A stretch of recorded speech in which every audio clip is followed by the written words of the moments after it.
책으로 만나는 가을 개병 문화 김영현입니다. 지난 시간에 이어 박기숙 포감님을 모시고 처음 읽는 여성 세계사에 대해 말씀 나누는 시간 가지겠습니다. 안녕하세요. 네, 안녕하세요. 네, 지난 시간에는 이 고대부터 로마까지 여성 차별이 등장한 역사에 대해 알아봤거든요. 여성의 권위와 이 여신 숭배가 깊은 연관이 있다는 것을 알 수 있었는데, 이렇게 여성 차별을 비롯한 수많은 차별과 불평등이 심화되었던 때에 이를 타파하고자 하셨던 분들도 계셨죠. 네, 역사 속에는 여성 차별을 비롯한 수많은 차별과 불평등이 있는데요. 이를 타파하려고 했던 분들이 바로 예수와 마호메트 같은 성자들로 사람은 누구나 평등하다는 것을 가르쳤고 그것을 몸소 실천하려고 했습니다. 예수의 경우 여자를 남자와 똑같이 대했기 때문에 그의 제자들 중에는 여자도 있었습니다. 당시 여자는 어디를 가나 무시를 당했었는데 예수가 지지했던 것인데요. 한 번은 어떤 곳에 사람들이 한 여자에게 죄를 지었다며 돌을 던졌을 때 예수는 그녀를 막아서며 너희 중에 죄 없는 자가 먼저 돌로 쳐라 라고 하면서 여자의 목숨을 구한 것으로 잘 알려져 있죠. 그래서인지 예수가 십자가에 못 박히는 형벌을 받았을 때 몇몇 여성은 마지막까지 그와 동행하기도 했습니다. 이슬람의 선지자 무함마드의 경우도 강요나 억압, 가혹한 체벌 대신 공경과 상호 존중이 있고 무엇보다 지도자가 구성원을 존중하는 공동체를 만들고자 했는데요.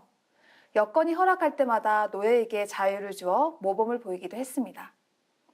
여자의 경우도 마찬가지여서 여자를 물건처럼 취급하는 풍습에 혐오감을 느끼고 종지부를 찍고자 했는데요. 그래서 강제 결혼을 거부하고 아내들의 조언에 귀담아 들었다고 합니다. 성자들이 사람은 누구나 평등하다고 가르쳤다고 해도 당시 사회 분위기상 그에 대한 반발이 심했을 것 같은데요. 말씀하신 것처럼 반발이 극심했는데요. 예수는 인간은 누구나 평등함을 가르쳤고 처음 300년 동안 기독교는 기존의 질서에 대해 저항을 했습니다. 하지만 시간이 흐를수록 기독교도 기존 질서의 일부가 되었고 기독교가 여성들에게 선사했던 자유도 오래가지 못했는데요. 카르타고의 법학자인 테르툴리아누스는 여자들은 뻔뻔하게도 감히 가르치려 들지만 세례를 베풀 권리까지 가져가지 못할 것이다 라고 경고하기도 했습니다.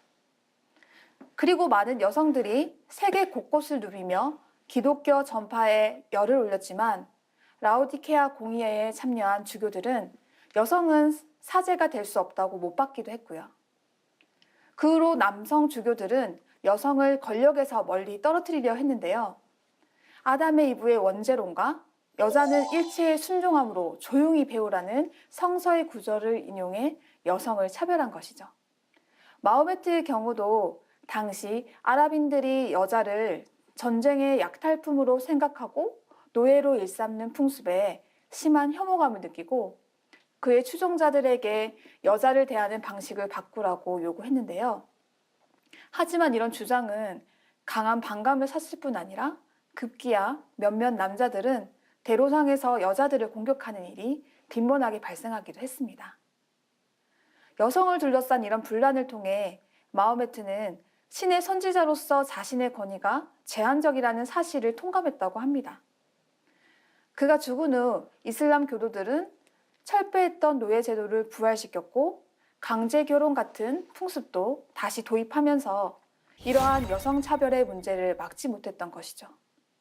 여성 차별이 종교의 교리가 되면서 여성들을 더욱 억압하고 차별하게 된 것인데요. 이런 경향은 중세 기독교 사회가 되면서 더욱 심해지게 되죠. 여성 차별이 종교의 교리가 되면서 여성들에 대한 억압과 차별이 더욱 커지게 됩니다. 중세 시대에는 아리스토텔레스의 논리학에 기반한 스콜라 학파가 새롭게 등장하게 되는데요. 하지만 중세 학문이 아리스토텔레스의 저서를 근거로 삼았다는 사실은 여성에게 별 도움이 되지는 못했습니다. 왜냐하면 지난 시간에 알아본 것처럼 아리스토텔레스가 여자를 불완전한 남자로 여겼기 때문이죠. 따라서 스콜라 철학의 가장 중요한 사상가로 꼽히는 토마스 아퀴나스 역시 불완전한 여성은 신의 의도이다. 여성의 유일한 목적은 종의 보존이다 라고 표현을 하면서 여성이 불완전한 존재이고 종의 보존으로서만 존재한다는 차별적인 인식을 가지고 여성을 대했는데요. 여자는 신학적 인식이 불가능한 존재라는 그의 사상은 기독교 교리에 영향을 끼쳐 여성 차별을 더욱 만연하게 하는 결과를 가져왔습니다. 서양의 중세 시기에 여성 종교 교리라는 명분으로 여성 차별을 하고 있을 때 그 밖의 지역에서는 오히려 여성의 권위가 강화되는 경향이 있었다면서요. 네, 서양의 중세 유럽에서는 종교 교리라는 명분으로 여성 차별을 하고 있을 무렵 중앙아시아 일대와 중국 북쪽 전체를 정복하여 몽골족의 왕이 된 징기스칸의 경우는 그와 반대의 행보를 보였는데요. 아들이 아니라 그의 딸들에게 그가 정복한 땅의 왕들과 결혼시키고 몽골족의 이름으로 제국의 일부를 통치하는 통치자로 삼겠다고 선언한 것입니다. 또한 사이들이 딸들을 간섭하지 못하도록 이런저런 직책을 맡겨 유럽의 전쟁터에 데리고 다녔습니다. 하지만 당시 몽골족도 남자는 전쟁터에 나가 싸우거나 전쟁이 없을 때는 가축을 살폈고 여자들은 천막을 지키는 남녀의 자리가 정해져 있었습니다. 이 때문에 집안일과 나라를 다스리는 일이 비슷하다는 징기스칸의 생각에 동의하는 사람이 많지 않았는데요. 그래서 당시의 사가들은 양피지에 여자에 대한 기록이 적혀 있으면 그 부분을 모조리 잘라냈다고 합니다. 그 결과 안타깝게도 징기스칸의 딸들에 대한 기록이 지금 거의 사라지고 말았습니다. 그리고 그와 비슷한 시기에 오스만 제국의 번영에 큰 공을 세운 술탄 술레이만은 노예인 휘렘과 사랑에 빠졌는데요. 그는 그녀를 자유의 몸으로 풀어준 뒤 성대한 결혼식을 올렸습니다. 그 휘렘이 술탄의 충애를 받는 왕비가 되면서 오스만 제국은 많은 변화를 겪게 되는데요. 그녀는 술탄 주위의 여성들을 정치적 영향력이 있는 큰 인물로 만들었고 커튼이나 문 뒤에 숨지 않고 공식적으로 정치를 할 수 있는 상황을 만들었다고 합니다. 오스만 왕궁의 고위 여성들은 제국의 국내외 정책에도 개입하기도 했는데요. 하지만 이슬람 학자들은 여성의 지배를 못마땅하게 여겼기 때문에 이러한 여성 지배의 사례는 역사의 특수 사례로 남게 되었습니다. 네, 여성의 권위가 신장되었던 역사가 끝내 이어지지 못한 것이 참 안타깝습니다. 그런 와중에 서양 중세 시기는 더욱 종교의 획일화로 치닫게 되는데요. 그 대표적인 예가 종교 재판이죠. 여기에 대해서 좀 말씀해 주실까요? 네, 이를 알기 위해서는 종교 재판이 일어날 때의 사회상을 알아야 하는데요. 당시 중세 여러 도시에서는 여자들은 백인회, 남자들은 베가르드회라고 불리는 집단 생활을 했습니다. 일종의 주거 공동체를 형성하는 이들이 늘어나기 시작한 것인데요. 그들은 결혼도 하지 않은 채 수도 생활에 몸을 바쳤는데 수녀나 수사와 달리 교회와는 별개로 활동했고 많은 이들이 직업을 가지고 있었다고 합니다. 이렇게 자신들만의 신앙을 추구하며 교회 밖에서 자기들끼리 집단을 이루어 사는 사람들이 늘어나자 교회는 이런 독자적인 운동을 묵인하지 않고 종교 재판이라 불리는 제도를 만들게 됩니다. 종교 재판에서는 신앙 문제에서 다른 의견을 가진 사람은 누구나 고발당해 재판장의 유죄 판결을 받았는데요. 그들 대부분이 이단자로 낙인 찍힌 후 죽임을 당했습니다. 교회가 다른 생각을 용납하지 않고 교회의 통제에 벗어나지 못하도록 한 것으로 이는 기독교가 더욱 종교의 획일화로 치닫게 만들었습니다. 종교 재판과 같은 여성 억압으로 맺히고 쌓인 여성들의 원한이 얼마나 컸을지 상상조차 되지 않습니다. 결코 끝나지 않을 것 같았던 이 중세 시대도 징기스칸의 몽골군이 쳐들어오면서 무너지게 되고 여성에 대한 인식에도 변화가 생긴다면서요. 네, 징기스칸 군대가 유럽을 휩쓴 후 중세 시대가 끝나고 새롭게 열린 시대를 르네상스라고 하는데요. 르네상스는 부활이란 뜻인데요. 그동안 인간은 수천 년의 세월을 하늘을 올려다보며 신의 세계를 탐구했잖아요. 그러던 그들이 새 시대를 맞이하면서 하늘을 향한 눈길을 자신과 주변 세상으로 돌리기 시작하게 된 것인데요. 창조자만 바라보는 신의 피조물이기를 거부하고 스스로를 신이 창조한 최고의 존재로 보기 시작한 것입니다. 그러면서 인간이란 무엇인가, 인간의 사명은 무엇인가에 대해 고민하기 시작한 이 시대를 휴머니즘, 인본주의라고도 합니다. 특히 인간 교육에 역점을 두었던 인본주의 학자들은 플라톤의 저서를 재발견하여 아리스토텔레스의 이론을 반박했는데요. 인간은 인식의 4단계를 거치며 선을 추구한다는 플라톤의 생각을 받아들여 그 선을 자기 자신 안에서 자연에서 찾기 시작한 것이죠. 14세기부터 르네상스로 이 인본주의가 대두되면서 신이 아닌 인간의 존재 의미를 묻게 되는데요. 그럼 여성에 대한 새로운 규정이 필요할 텐데 어떻게 됐습니까? 이를 알려면 여성 작가 크리스틴을 주목할 필요가 있는데요. 숙녀들의 도시라는 책을 통해 여성이 주도권을 잡는 정반대의 세상을 창조했던 작가인데요. 자신의 펜을 무기로 수백 년 동안 이어진 남성 세계의 굳은 확신을 공격했습니다. 특히 그녀는 여성의 영혼도 남성의 영혼 못지않게 가치가 크다고 주장했는데요. 이런 그녀를 전 유럽의 귀족들이 감동해서 재정적으로 후원할 정도였다고 합니다. 그런데 크리스틴이 던진 여성에 대한 주장은 지금껏 어떤 새로운 결과를 불러왔다고 합니다. 여성에 대한 공식적인 논쟁인 여성 논쟁에 불을 붙인 것인데요. 이 논쟁은 유례 없이 열띤 토론으로 불타올랐다고 합니다. 그리고 여기에 더해 구텐베르크의 활판 인쇄술의 발명으로 서적이 보급되면서 여성 논쟁도 불이 붙기 시작했는데요. 많은 인문주의자들이 선을 추구했기 때문에 여성에 대한 처우가 잘못됐다는 크리스틴의 비판을 인정하기 시작했다고 합니다. 이뿐만 아니라 16세기 한 유대 작가는 여성이 남성보다 더 가치 있는 존재라고 주장하면서 그 근거로 아담은 먼지로 만들었지만 이분은 아담의 갈비뼈로 만들었다는 성서의 구절을 인용하기도 했는데요. 그런데 더 서글픈 현실은 이때 시작된 여성에 대한 논쟁이 지금까지도 끝나지 않고 있다는 것입니다. 르네상스와 종교개혁 이후 17세기의 서양은 인간의 이성의 눈을 뜨게 되는 계몽주의 시대로 접어들게 되는데요. 이때도 여성은 많은 부분에서 배제가 되죠.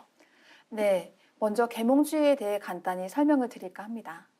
당시 계몽주의에 불을 붙인 볼테르는 신이 인간을 위해 최고의 세상을 창조했다는 교회의 주장을 비판하고 이성이 더 공평하고 사람들이 자유롭고 평등해야 세상이 아름답고 좋아질 수 있다고 말했습니다. 즉 신을 믿어야 하는 것이 아니라 이성의 명령을 좀 더 믿어야 한다는 것이죠. 이러한 이성의 빛이 어둠에 묻혀있던 많은 것을 밝혀준다고 해서 당시 프랑스인들은 빛의 시대라고 불렀고 독일에서는 이를 계몽주의라고 불렀습니다. 그렇다면 계몽주의 이념은 많은 여성에게 어둠에서 빛을 주었을까요? 안타깝게도 오직 이성만이 세상을 바꿀 수 있다던 계몽주의 사상가들도 유독 여성에게만은 그 냉철한 이성을 발휘하지 못했습니다. 계몽주의의 대표적인 사상가 장자크 루소는 올바른 아동교육을 다룬 책 에밀에서 여자는 피아노를 연주하고 노래를 부르고 바느질을 하고 요리를 해야 하며 여성의 호기심은 억눌러야 한다고 주장했습니다. 또한 볼테르는 뛰어난 재능을 가진 자신의 연인 에밀리 디샤틀레에 대해 그녀는 여성이라는 유일한 결점을 가진 위대한 남성이다 라고 말합니다. 공장에서 수백만 노동자가 노예로 전락했다고 비판하던 카를 마르크스도 여성이 집에서 추가로 밥과 빨래, 청소와 육아의 노동을 하고 있지만 아무런 대가가 지급되지 않으며 적지 않은 남성이 아내를 노예 취급한다는 사실에 대해 전혀 그의 정의감을 건드리지 못했는데요. 그런데 계몽주의 사상가들은 여기에 그치지 않고 여성을 집안에 가두기 위해 자연히 여성을 어머니이자 집안의 하녀로 정했다는 새로운 논리를 주장하기도 했습니다. 이처럼 역사는 바뀌고 있었지만 여성의 자유와 권리에 대해서는 전혀 신경 쓰지 않았으며 여전히 여성이 철저히 배제가 되는 시대가 이성의 눈을 떴다고 하는 계몽주의 시대였습니다.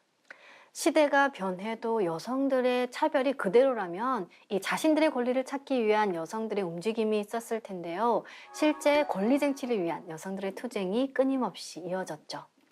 네, 역사 속에서 자신의 권리를 찾기 위해 수많은 여성들의 투쟁이 있었습니다. 홀랭푸드 구주는 여성과 여성 시민의 권리 선언을 발표해 인류 역사상 최초로 모든 인간의 인권을 주장했는데요.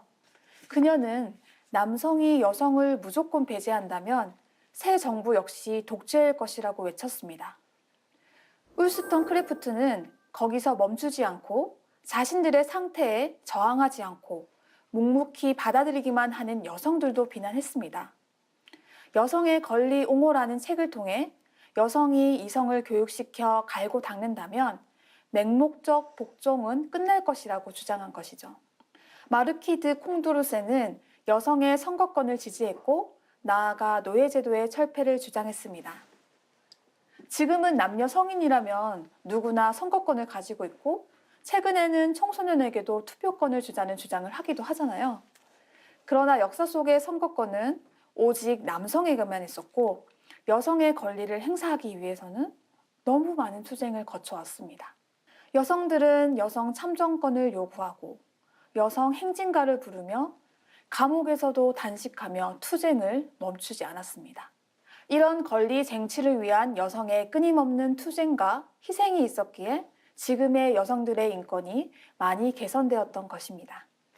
여성의 권리를 위해 투쟁한 수많은 분들의 희생으로 지금은 여성들의 권위가 많이 올라가고 또 인권도 많이 개선되었습니다. 하지만 아직도 세계 도처에서는 여성 차별과 인권 탄압의 소식이 들리고 있거든요. 지금은 여성 운동이 어떻게 전개되고 있나요? 미국 여성 철학자 주디스 버틸러는 자신의 저서 젠더 트러블에서 여자와 남자가 무엇인지에 대한 우리의 관념이 우리의 언어와 사고를 통해 어떻게 규정되는지 분석했는데요. 즉, 우리의 언어가 의식을 규정한다는 것으로 여성 논쟁의 하나의 세상을 열었습니다. 이는 카를 마르크스도 인정한 바 있는데요. 그래서 사회주의자들은 구시대의 시민 질서를 바꾸기 위해 제일 먼저 언어에 손을 댔고 서로를 씨나 양 대신 동지라 불렀습니다. 하지만 여전히 세계 도처에는 여성 차별과 인권 탄압 소식이 들리고 있죠. 그중 반가운 소식도 들리고 있는데요. 여성이 과거에 남성으로부터 받은 피해를 밝히며 심각성을 알리는 미투 운동과 같은 여성 운동이 일어나면서 사회의 동조를 구하고 그들의 목소리를 높이고 있습니다. 네, 남성과 여성을 규정하는 언어의 중요성에 대해서는 물론 공감을 하지만 그렇게 한다고 해서 수천 년간 이어온 이 여성 차별 문제가 해결될 수 있을 것 같지는 않은데요. 여성 차별이 일어나게 된 근본 원인을 알아야 하지 않을까요? 네, 여성 차별의 문제를 해결하기 위해서는 차별이 일어난 근본 원인을 알아야 하는데요. 그동안의 그 원인을 여성의 신체적 특징이나 지능, 감성 등에서 찾아왔잖아요. 하지만 시야를 더 넓혀서 보면 인간은 대자연 속에서 살며 그 영향을 받지 않을 수 없는 존재입니다. 따라서 인간의 문제를 파악하고 해결하기 위해선 우리가 살고 있는 우주 대자연의 질서 속에서 파악해야 하는 것이죠. 이와 관련된 상제님 말씀을 먼저 읽어보도록 하겠습니다. 선천은 어금존양의 세상이라 여자의 원한이 천지에 가득 차서 천지의료를 가로막고 그 화액이 장차 터져나와 마침내 인간 세상을 멸망하게 하느니라. 그러므로 이 원한을 풀어주지 않으면 비록 성신과 문무의 덕을 갖춘 위인이 나온다 하더라도 세상을 구할 수가 없느니라. 상제님께서는 우리가 살고 있는 선천의 천지 질서가 어금존양이라고 하셨습니다.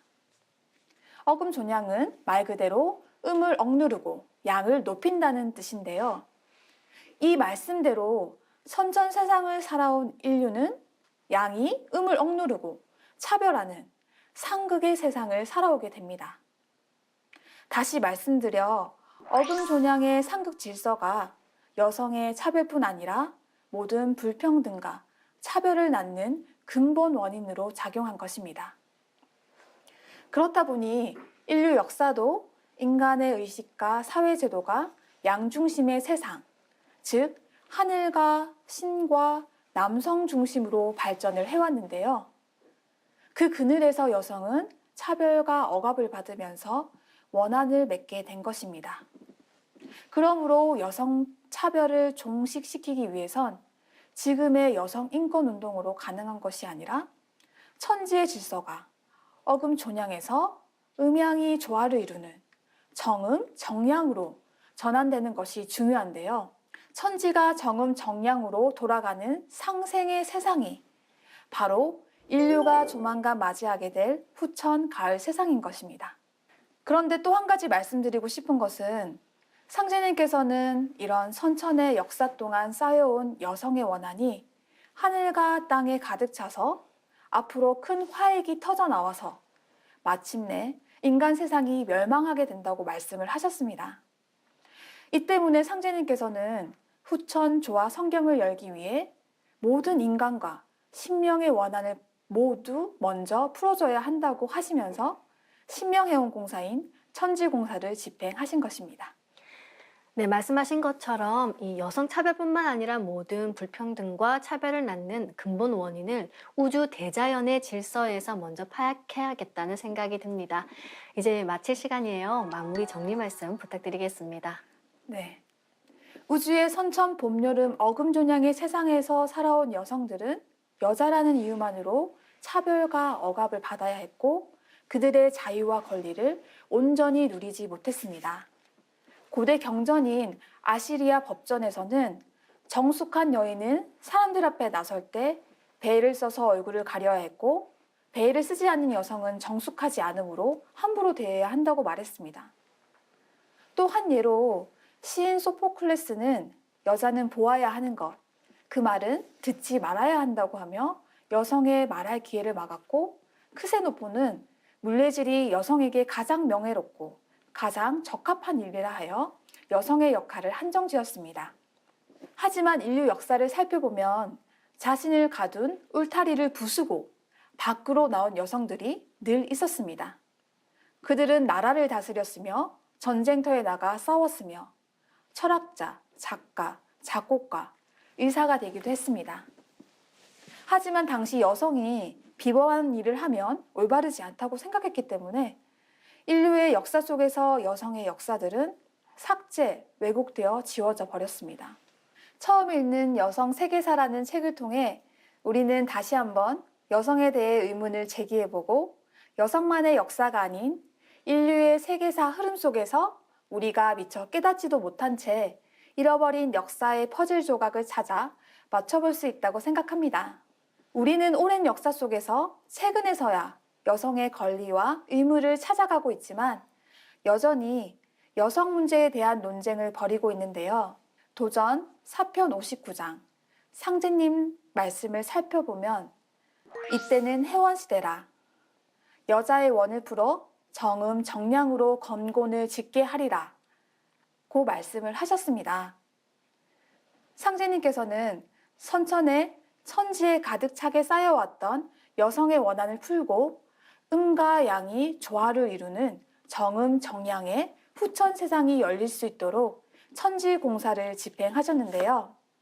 후천에는 자연의 질서가 정음 정양으로 바뀌면서 남녀 차별이 없어지게 됩니다. 그래서 후천에는 앞세상에는 남녀가 모두 대장부요, 대장분이라 라는 말씀을 하시면서 남녀의 권리가 같아지고 남녀가 모두 대장부로 동등한 권리를 누리면서 성숙한 삶을 사는 세상이 열리게 된다고 말씀하셨습니다. 후천의 세계사는 선천의 역사와는 다른 남성과 여성의 역사가 함께 기록되지 않을까 생각을 해보면서 마무리를 짓겠습니다. 네, 감사합니다. 지금까지 박기숙 수석포감님을 모시고 처음 읽는 여성 세계사에 대해서 말씀 나눠봤는데요. 인류 역사는 남성만의 전유물이 아니라 남성과 여성이 함께 써나갈 때 조화를 이룬 온전한 역사가 된다는 것을 깨달을 수 있었습니다. 소중한 말씀 감사드립니다. 네, 감사합니다. 태고 시절 아버지 하느님과 어머니 하느님을 함께 모시며 평화롭게 살았던 남성과 여성.